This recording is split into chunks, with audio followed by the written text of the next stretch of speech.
It's a great pleasure to be here, and I'm glad to see such a young audience. This is a very pleasant surprise.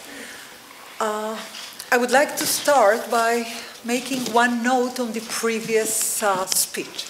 You had a great opportunity to hear one of Israel's best writers, who is writing a wonderful fiction, a wonderful and most intricate and sophisticated and beautiful literature.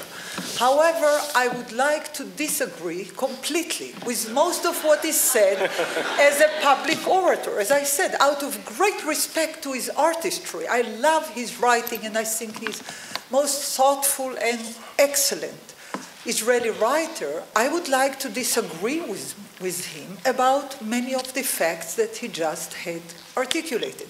I would take only one. When he spoke about the law of return and who is a Jew, I would like you to know that when the law of return had been legislated, the definition of who is a Jew was taken, you won't believe it, but this is a fact, was taken from the Nazism.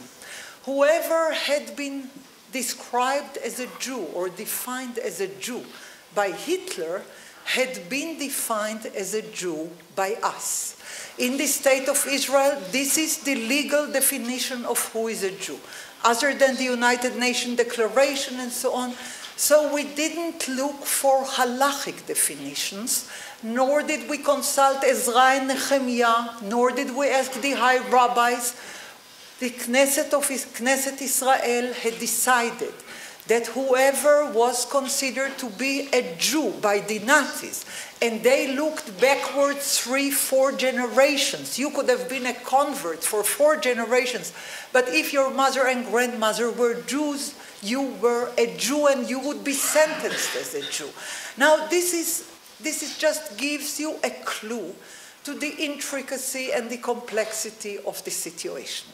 Let me start by saying that when Isaiah Berlin, the great British Jewish philosopher, had been asked, what is the problem of the Jewish people? He said, there is no problem, none whatsoever. They have only far too long history and far too little geography. Now that is a wise observation. We had always too small geography. We are very tiny, we're staying in a very, very little geography, and on the very little geography that we have, there are many who wish to take part of it. And that's again a complex issue. So geography is a problem, it always was. However, our history is far greater problem, because we have 3,300 years at least of Jewish history. It means that we had plenty of time to argue about every imaginable issue. Not only who is a Jew, what is Judaism, who decides. Now, do you know that one of the most interesting things that had happened to us in the 20th century is that for the very first time, Jews who came from the mountain of Morocco had met Jews from the mountain of Russia. Jews from Ethiopia met Jews from Berlin. Jews from Poland had met Jews from Morocco. They had never known that there is such Jewish communities. They didn't know about the Jews of Kaifeng and about the Jews of Japan, or about the, not Japan, there were no Jews in Japan, but you know, it was like Far East, but the Jews of Kaifeng in China, and that's Far East enough. And the Jews of India knew very little about the Jews of Galicia, if at all. However, the Jews of Galicia, or the Jews of Russia, or Poland, or Romania, were absolutely sure that nobody represents Judaism better than they.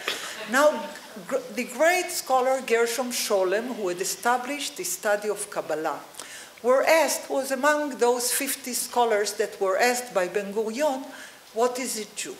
He answered to him, this is a question that shouldn't be asked, because Judaism was always hyphenated. It means you can talk about Yemenite Judaism, German Judaism, ancient Judaism, modern Judaism. You need to have a hyphen. Why? Because Judaism had been defined and redefined by Jews every century, sometimes every decade. Because wherever you're coming from, or whatever is your philosophy of life, you would have to agree that the Judaism of the Gaon of Vilna is not the Judaism of Avraham Avinu. And the Judaism of the founder of Chabad, Rab Shneor Zalman Miladi, was absolutely contested and detested by the Gaon of Vilna, who said that this is not Judaism. Hundreds, thousands of people around the world who are Lubavitch would be very offended to know that in the 18th century, their perception of religion was completely considered as heresy. That was exactly as that, and they were excommunicated as heretic Jews, as Sabbatean. So Judaism is a very, very unstable thing. It is really, how do you say, fluid. It's not constant. It is ever-changing. It is redefined by Jews every century. Since we have 3,300 years of Jewish history, we have endless definitions. We have questions and answers. There is only one thing that we can say for sure. All the Jews who live in the state of Israel can say we are participate in a coalition of pain and opposition of dreams. We came as persecuted, our parents came as refugees, we came to find haven and shelter, and all of us, with no exception, never came with a sword in our hand. We came with the book of Psalms, we came with the Bible, we came with Zionist agenda, we came with all kinds of dreams and memories. However, we had believed in the turn of the century that people without land are returning to land without people. It was very unjustified belief. Nevertheless, that's what they had believed.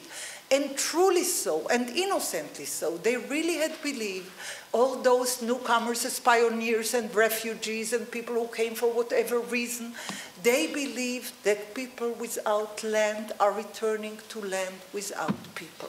Oh yeah, they were people without land. That was perfectly correct. But the land was not without people. In the 2,000 years that we have been in exile from the land of Israel, a land that we had commemorated every day by prayer, by study, by cultural exchange, by writing, by reading. We have in the National Library in Jerusalem, in the Hebrew University, 100,000 volumes, all written in Hebrew, and they are reflecting only from the beginning of the printing press at the end of the 15th century until the 19th century, not including at all what have been going on in the 20th century or the 21st century. I'm talking only on the centuries between the end of the 15th century to the end of the 19th century. Now listen, we have 100,000 books all written in Hebrew. On top of that, we have 80,000 manuscripts all written in Hebrew. Not a single one of them had been written by a woman. All of them had been written, printed, studied, authorized, interpreted by men. This is a significant point because while we love a great deal of our Jewish tradition, we completely disagree with all issues pertaining to discrimination of women.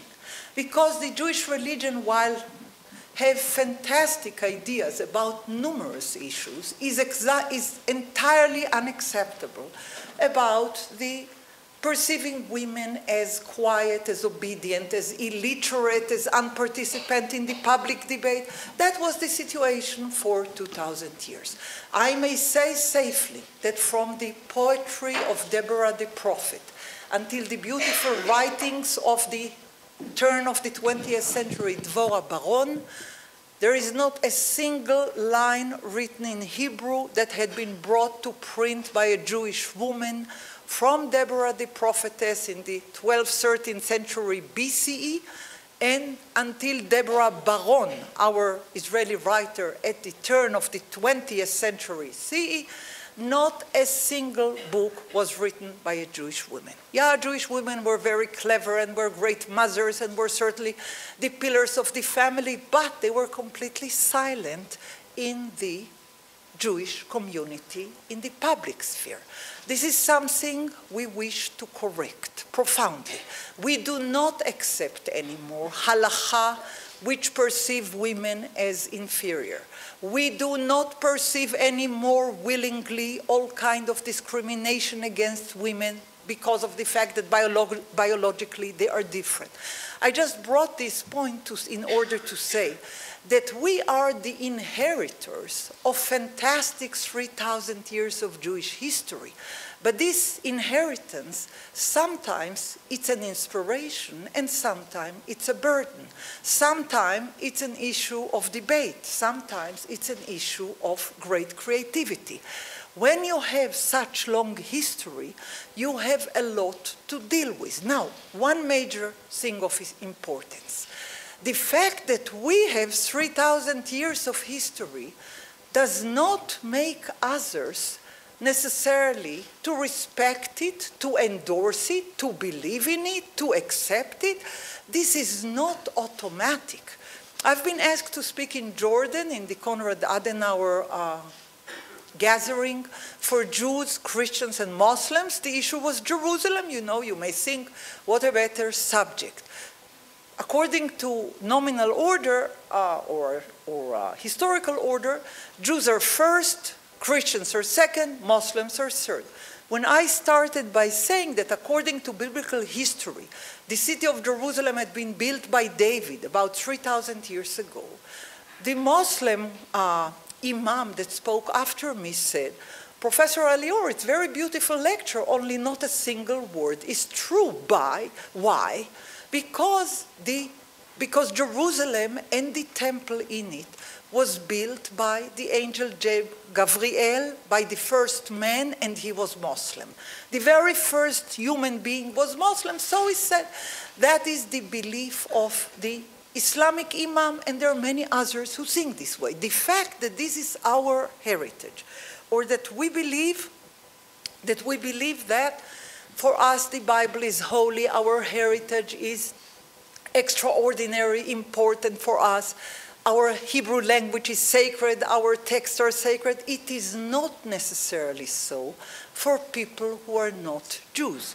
We have to deal today with the question, what do we do in order to be a democratic Jewish state who can respect other people's mythologies, beliefs, religions, and not exclusively the religions and beliefs and dreams of the Jewish people? This is a great challenge, but this is certainly the challenge of the Jewish people all over the world for the 21st century. We learn to live with democracy, we learn to live with equal rights, we have to learn to live with human rights, and yet to do our best to cultivate the fantastic Jewish heritage, Jewish languages, Jewish culture, Jewish religion by choice, not by enforcement, by culture, not by strict legislation.